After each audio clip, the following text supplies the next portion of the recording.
Good morning. Good morning. How is everyone? Today, I want to start with a personal story of living in the city, juggling an hour-long commute. Actually, it was 75 minutes, unless there were like two trains a day that were an hour. Juggling a low-level admin role, teaching 7 classes an academic year, which was down from 10. I was traveling during breaks. I had discovered my love of seeing the world. I was dating, raising 2 kids, daughter in college, always more month than money, and just feeling really stuck. So, the title of this episode is How to Design a Life with Ease and Peace. Trust yourself. Trusting yourself is, I think, one of the most important first steps. So, I want, I'm sorry, I'm trying to make sure I'm actually going live. To talk to you today about trusting yourself and how to design a life of ease and peace. And, the reason I started with that story is because that was the beginning of my transformation, that I knew that I needed to do something different. Feeling stuck, feeling numb, feeling lost, asking myself, how did I get here? The fear of moving versus staying on that hamster wheel, the fear of jumping ship, finding something new. But beyond the fear, there was self doubt, and I was really just masking the symptoms with more busy work. Hence, last week's topic being busy and broke. So, how do we cultivate the intuition that we need to design a life that we love, not just a life that we can tolerate? So, part of it, I think, for me, started with recognizing I needed to shift my daily routine to work on not just my mindset, but to create a space to brainstorm ways to create money to fund a sabbatical. Because that was really my desire. But when I first recognized what I wanted to do, which also takes time, right? Reflection, to know yourself, to give yourself permission to decide what you want and to put that in place. So I had decided I wanted to travel, and I had a few ideas on how I could make that happen for a short period of time.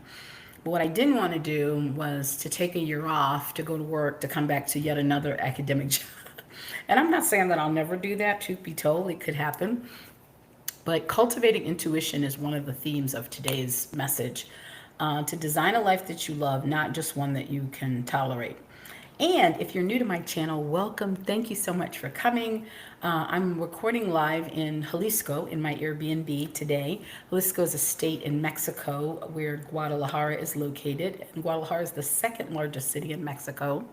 I've been in Mexico for 2 months, mostly in Guadalajara, but as you may know, I did also record while I was vacationing in Puerto Vallarta. And in a future video, I'll talk about all the places I went and many of the things that I did, not all of them. But I've got, film on that I will, come back and talk about the actual things that I did on sabbatical. But I really want to acknowledge you today in this series, or this month. I'm really focusing on supporting professional women over 50 who were like me, to validate any feelings you're having of being of crossroads, and to assure you that this is a sign to connect with your deepest desire. When I learned that women in their 40s were also having similar experiences, but since they're not close to retirement, sometimes the feelings of disillusionment can be even more scary. Like, is this all there is? The older millennials are between 40 to 43, and so they're also at a crossroads, feeling burnout, feeling disillusioned, and in many cases, depending on what they're doing, they've also got that feeling of, okay, I've been doing this 20 years. There's something about reaching or approaching that 20-year mark, I think, that is also, it almost feels like a level of desperation. Or let me speak for myself. It's like, I can't believe I've been doing this 20 years. And I actually retired in my 19th year, so I didn't make it 20 years. But starting at about 15 years, because for me, teaching in higher ed was a second career, I was saying, I can't do this another 5 years. I won't make it to 20. And I was going to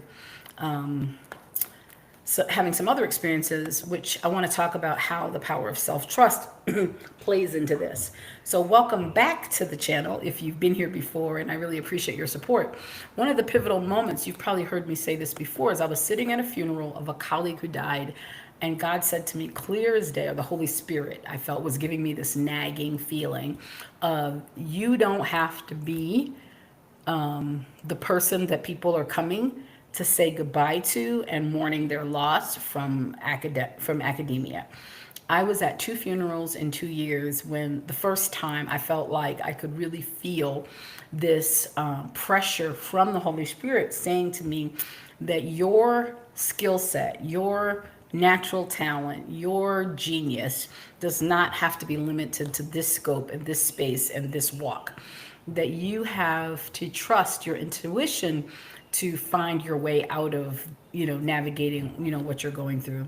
And so for me, the shift from fear to peace and really having a conviction that I needed to move out of those feelings was something that I had to embrace. And I knew that the start was going to be in the small daily commitments of my life.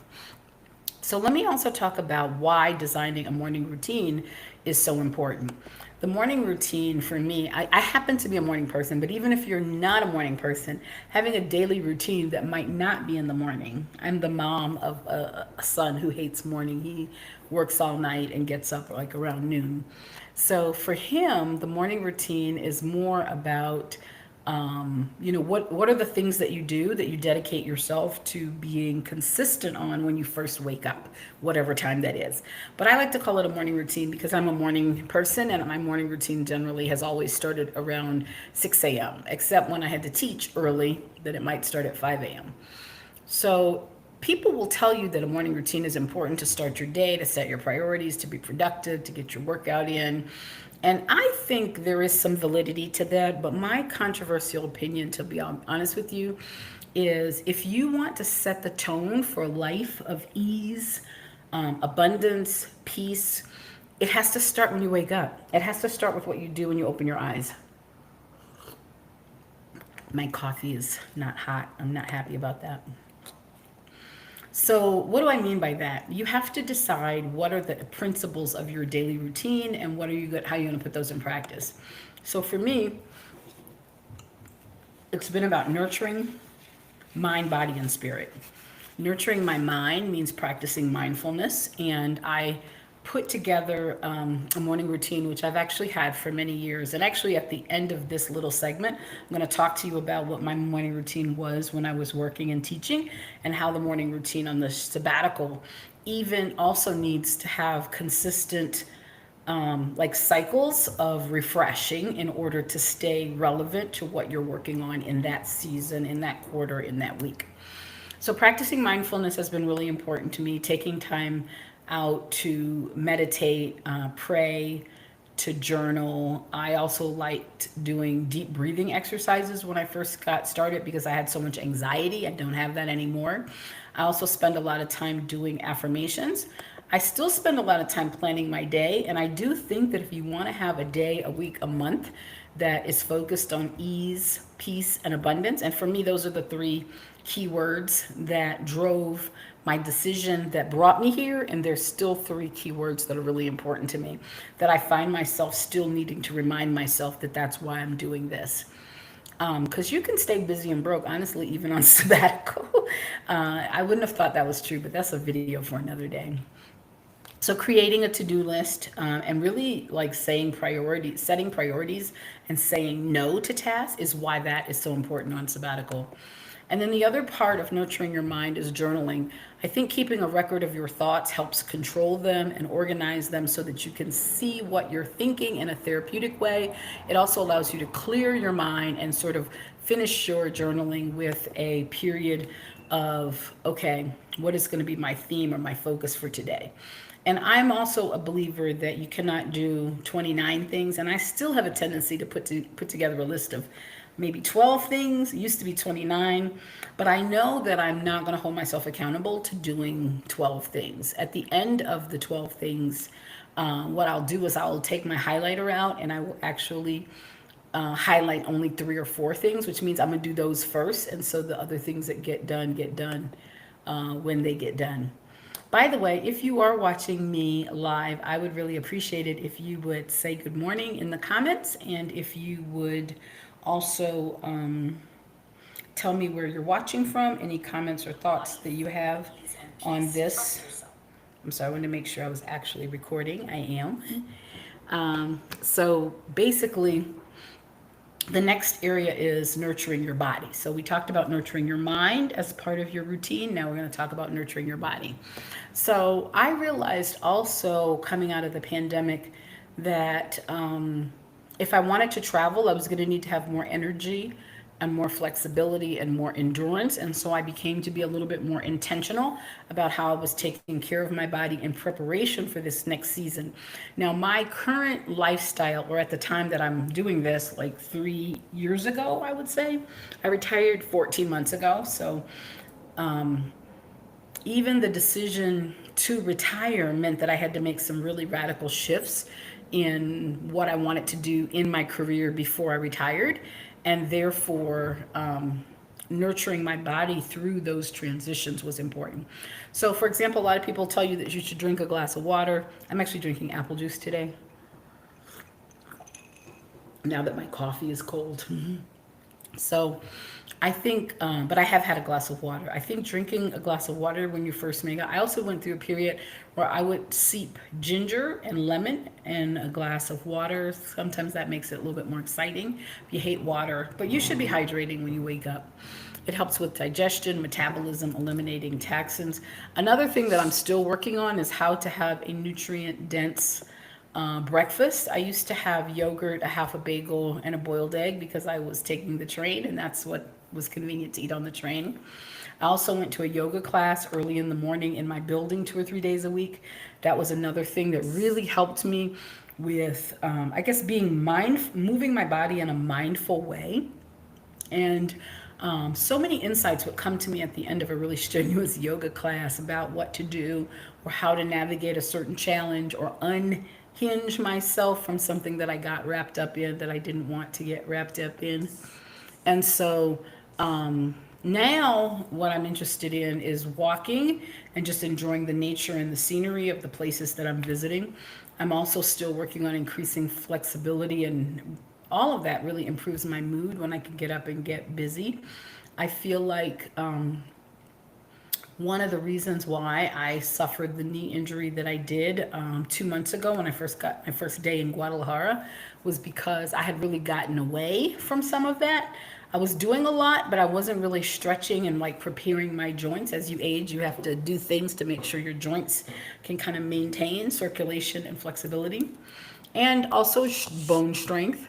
One of the things that I did several years ago is that came about as a result of me shifting my daily routine was I decided to invest the money in a personal trainer. I had never had, I went to a gym and I had like classes that I went to that I enjoyed, particularly Aquafit and the yoga class. I also just thought it was just like crazy expensive and a luxury. And I says, okay, you're going to save $20,000 to spend in a year traveling. You can't spend $1,000 on personal training. Like, you deserve this, girl. So, just talking to myself and unpacking some of the mental blockages I was having on spending money was also important. So, although I'm not seeing a personal trainer now because I'm moving around a lot, I do think that was another like discipline that I put in place that really helped me.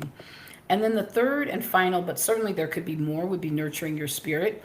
When I journal, which I do journal every day, I practice gratitude. The first thing that I write is always my gratitude for the day. I have two apps on my phone that I use. Some people will tell you don't have your phone open when you are first wake up in the morning. I wouldn't say when I first wake up. When I first wake up, I do some other things, nature call, brush my teeth, wash my face. I have a whole face thing that I do, which I should have mentioned in the body section. But actually, I don't think I did that when I was working. I think that's something I started doing on sabbatical. But exfoliating my face and just taking time to like massage my skin. When you get a certain age, you feel some kind of way about what's going on with your neck. It's one of the places where age shows up a lot. So, but anyway, getting back to what we're talking about is that practicing gratitude. When I open the app, the first app is Insight Timer, which I have used for a couple of years. And Insight Timer has a lot of functions. You can do yoga classes, it has Christian affirmations, Buddhist affirmations, secular affirmations, quotes by great or thoughts for the day by, great psychologists, thinkers, philosophers of this age and ancient times. And but it also has a space where it prompts you to put in what you're grateful for. So I actually have gratitude at the beginning of my morning ritual because I put something in that spot in Insight Timer.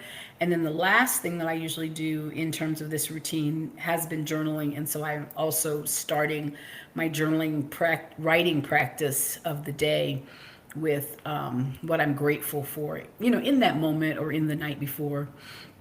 This really helps us cultivate a more positive mindset because as I have been doing this gratitude practice now I'm doing it in a different way, but I've always had a morning routine and I've always done a gratitude practice, but I'm more intentional, I feel like, about feeling grateful. So I'm not just writing it, I'm actually taking the time to sit with what are you grateful for, and then writing what is coming up or evolving in my spirit at the time, which is different than how I used to do it. So I think that's been really helpful for nurturing my spirit because it helps me to be present in the moment. Positive affirmations is something else that I use the Insider Tap for. There's some wonderful creators who've created series of affirmations tapes. They can be from 1 minute to 20 minutes. I tend to like them under 3 minutes because depending on the day that I'm having, I will choose a different one. And some days I will play them all really loud in the house, like while I'm cleaning or doing laundry. And I actually have 5, and I refresh that list every so often, maybe every month. I have a saved list on Insight Timer of about 20 people who have affirmation recordings. So some of them, they're saying the recording and then you say it yourself. And then the last thing I do to connect with loved ones is call my daughter. Well, my son is traveling with me, but if he wasn't here, I would call or text both of them. Also about affirmations, years ago, I don't know when I did this because I cut it out, but I found this when I was moving. This is an affirmation that I wrote for myself. I don't know how to do it. But part of it is something that I borrowed from something I heard on TV. I can't remember the name of the actress or the show it was on, but she was talking about the power of affirmations in her life. But I'm going to actually record this later in another video that will be just a short that will have this affirmation and the steps of what I did to refresh my routine, because I have some screenshots that I'm not going to have time to upload today. More because I'm afraid that I'll lose you if I try to do that. But this is basically in my planner for the day. I use this on Sunday night to plan my week. So that's another set of routines we can talk about in another video. If you're interested, let me know. And it's basically on the back flap. So whether I'm using this on Sunday night or not, I will open this up and read this. And I've actually had it, I did it daily during this season when I was trying to make up my mind about what I wanted to do with this next phase of my life. And the last thing in terms of nurturing my spirit is connecting with loved ones. As I said, I love being able to have breakfast with a partner, a good friend, or talking to my daughter, having my second cup of coffee usually. So I just wanted to share that those are sort of like the really important buckets of things that you want to do. And so there are also some really important things around making your routine making your routine stick. One of them is starting small. If you already have a morning routine, this is what I do. And I actually did this past Sunday. No, today's Sunday. I did it on Friday night in preparation when I was creating the outline for this episode, is start small. So I actually, in my journal, took a page and I wrote down everything I'm currently doing in my morning routine. And I just sat with, is this working for me or not? Or do I need to do something extra? Do I need to delete something? And that's where I realized that my breakfast was sort of looking kind of raggedy. And I also realized that I really need to be stretching. I am walking some days. I haven't been walking here in Zapopan, but when I was going to school, the TEFL school, there was a lot of walking and steps involved in getting to and from school every day. So I had been walking up until like 2 weeks ago. And since then, I've been getting in the pool quite often. So that, of course, is another form of exercise. It just was separate from my morning routine. But I want to develop a 10-minute routine of stretches because I have arthritis and I'm doing a lot of work on the computer with my hands. So this is something I learned at a yoga retreat last summer when I was in Spain. But basically, you wiggle your fingers and then you do this. I forget how many times, but I was doing it when I left while I was in Spain and when I left Spain, but I've stopped doing it. And it has some other really easy movements with, your shoulders and your hands and your neck. So all of that is something I want to habit stack on other things that I'm doing. So that's the second tip for a routine that starts. Look at your routine, say what's going on, what do I need to drop, what do I need to replace, what do I need to update. I want to go back to having like the same routine, and I actually want to, for breakfast, I don't want it to be a boiled egg, a yogurt, and a half a bagel, because there's so many other great options. I'm still in Mexico for another 28 days, basically, and as I alluded to last week, every week it looks more and more like I'm going to be in Thailand for the beginning of the year. Although I haven't done the work of actually applying for the visa and getting things together. I'll do that when I get back to the US soon. But when you're in a country in a brand new space, you've got to figure out what does it make sense to do or to shift so that you're increasing your exposure and your immersion into the experience. So an example of habit stacking for those who may not heard it is, for example, if you make coffee every morning and that takes 3 minutes, you might have a routine, meditation or a mantra that you just do your deep breathing and say that mantra while you're waiting for your coffee to brew. For me, I like to prepare the rest of my breakfast when coffee is brewing, so that's always the example they give, but it doesn't work for me. I like to meditate either right before or right after I'm journaling. And by meditating, I mean it's just like sitting still and breathing. I don't even really count or sound to mention because for a while I've learned that just taking time to be still during the day also counts as meditation. And that has really helped me quite a bit to like be aware of that and to practice that. So embracing sabbatical travel as a lifestyle in terms of my journey in Mexico means that I had to decide what I wanted to do. And for me, I came to Guadalajara because I registered for a teaching English as a foreign language certification course and an intensive Spanish course. So these two courses were back to back. And I was here for a week to prepare. And then I had 5.5 weeks that was intensive courses. And then I went to Puerto Vallarta and I came back. So, but I knew that these were things that were going to be important to my continuing lifestyle as a sabbatical, digital nomad. So I decided to do things 6 months ago, 3 months ago, to put myself in a space to be ready for these. And that, I think, is the thing that I want you to think about now, is that as I shift and I've completed some goals that I had from when I first went on sabbatical, because I actually made the decision to do the TEFL certification course in January. So I'd only been on sabbatical 6 months when I decided to do it. And then in February, I gave them the deposit. And then in March, I decided I wanted to actually do the Spanish intensive course. And it made sense to do it in Guadalajara as well, since I was going to be in one location and be sort of stationary, have some stability. I also have a number of really good friends that I've met here and built relationships on.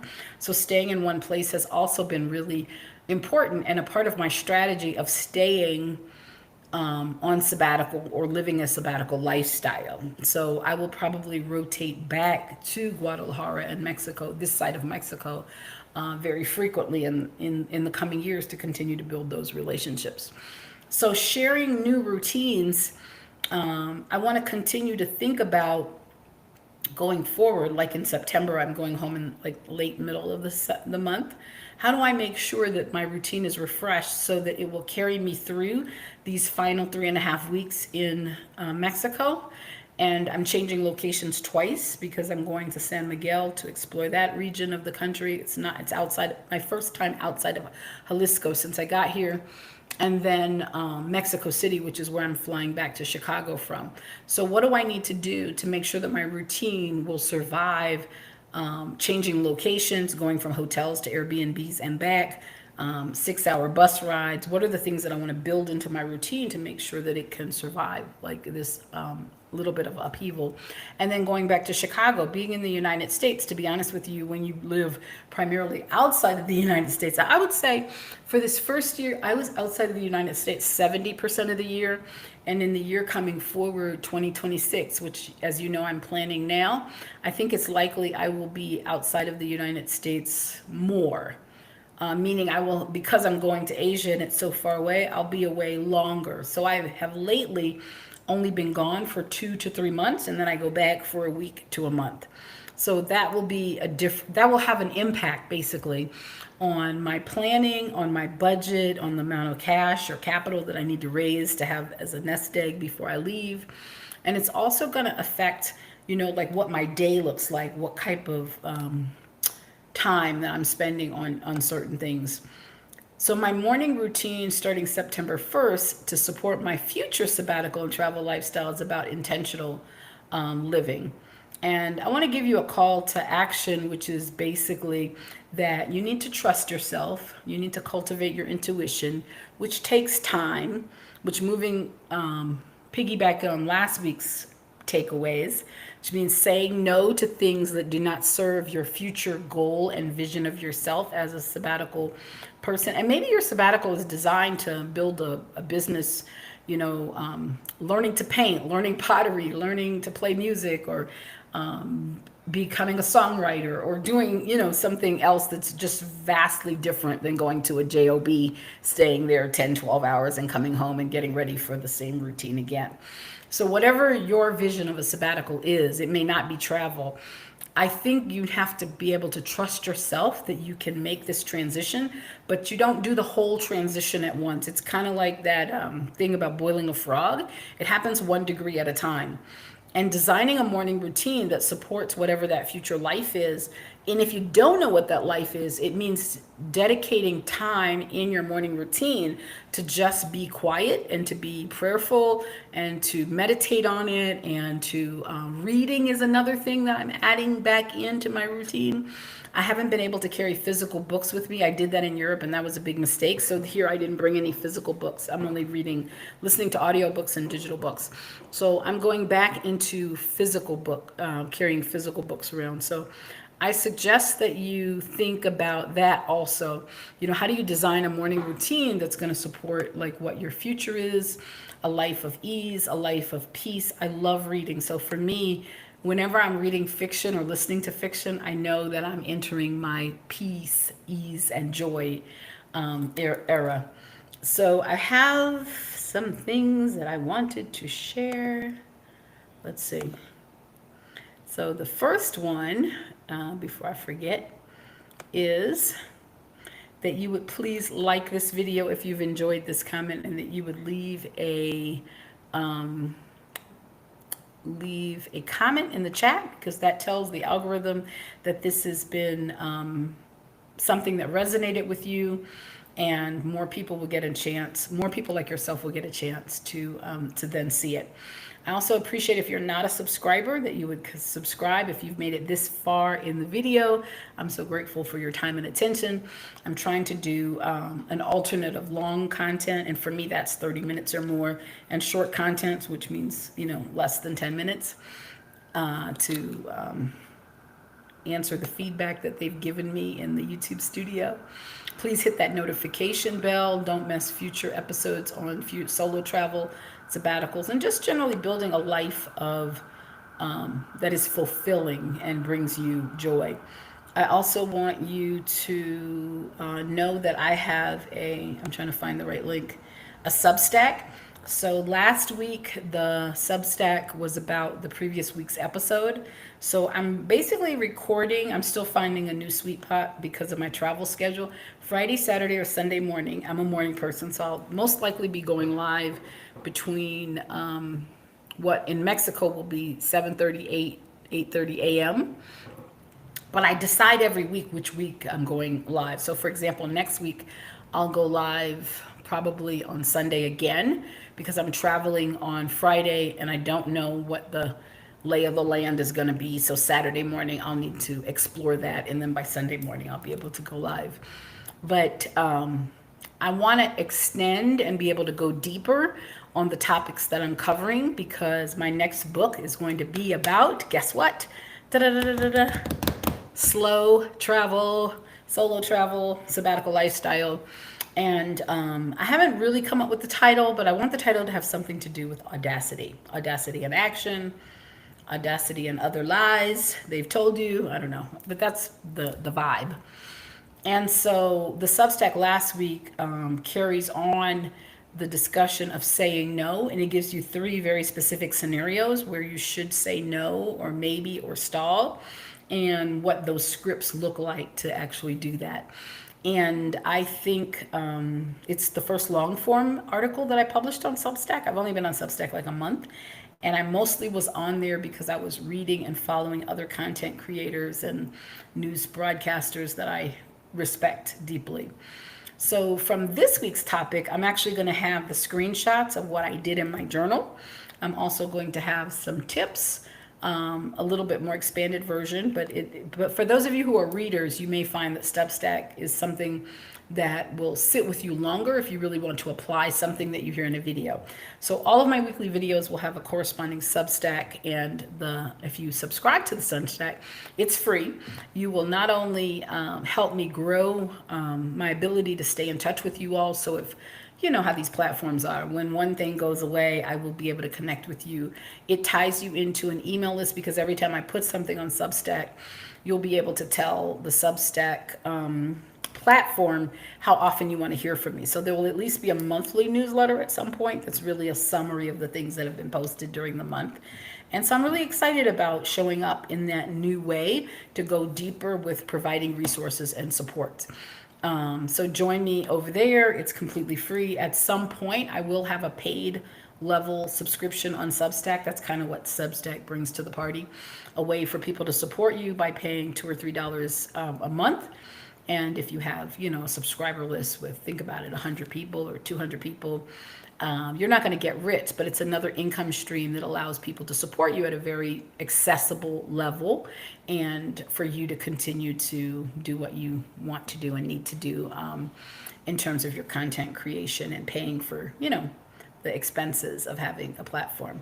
So I really appreciate you if you would do that. And it was on. So the last thing I want to share is my Amazon link. As you all know, I'm part of an anthology called Girl, Your Brand's a Big Deal. And I would love it if you would get that. It's available only on Kindle. I will have physical books to sell as well, actually. And that will happen when I get back to Georgia, which will be in early October. There's actually going to be a book signing event in Atlanta. I think it's like the first Friday in November. Don't quote me, but I'll make sure you know here. So my chapter is chapter 7. It's called You Deserve a Sabbatical.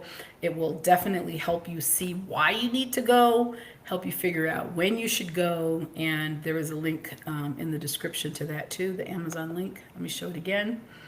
And there will be a pinned comment that will have both the Substack link as well as the Amazon link to get my chapter, You Deserve a Sabbatical, to follow up from this. So let me just end today by thanking you again for your time, and to encourage you to just take that first step. If you are at a crossroads and you need to rewrite your story, especially your work and career story, I want you to know that you can do this. You can do this. You can do this. Oh my God. If 3 years ago I could see me now sitting in Zapopan, a suburb of Guadalajara, having been here 2 months, having met so many amazing people, having had so many amazing meals, and seen so much beautiful landscape and mountains. On the thumbnail of this episode, I put a copy of I used AI to help me create an image of a balcony overlooking the mountains and the colorful houses below. I've seen that in so many different places in Mexico and Panama. I love a complex that has a pool and a patio where I can sit outside and have coffee or a glass of wine in the evening with a beautiful view. And because I'm staying inland now, the view of the mountains has been something that's really been giving me life. But the key was that I had to decide to rewrite the story, because remember, I didn't know what I wanted to do. I really did no idea. I mean, I had some ideas, but I just said, none of these are going to work. And truthfully, all the ideas I had when I started, they would not have worked. I now know that. And in fact, even the thing that I actually planned to do, I learned how to put in place what I wanted every time I put in place something that was close but wasn't what I wanted. So as I continue to travel in Thailand, there will be lessons from this sabbatical, this chapter, right, in Mexico, that will make the Thailand chapter closer to what I'm looking for and what I want for ease and peace and a life of abundance and exploration and adventure. So I will just tell you that it doesn't matter really where you end up. What matters right now is that you get started and that you owe it to yourself. You deserve a sabbatical. And you owe it to yourself to figure out what you want, what kind of sabbatical you want. But if stepping off the hamster wheel to sit down and just go somewhere and cry, go somewhere and breathe, go somewhere and take a class, you can stay in your own house, maybe clean it up, organize it. Maybe that's your first version of a sabbatical, that you clear your calendar so that you can figure out how to make your home the sabbatical lifestyle that you want. And maybe it's trading homes with someone else. Maybe you go visit a friend or a family member who has a different kind of lifestyle in a different kind of environment, and you go stay with them. So there's always ways to do it. So I am a career coach. I would say that I prefer the term career strategist, and I create these resources because I want to see you win when it comes to having the life of your dreams. So thank you so much for watching, and please leave me a comment if you're watching this in the future. Let me know what you're doing to take your first step to rewrite your story. Take care. Bye-bye.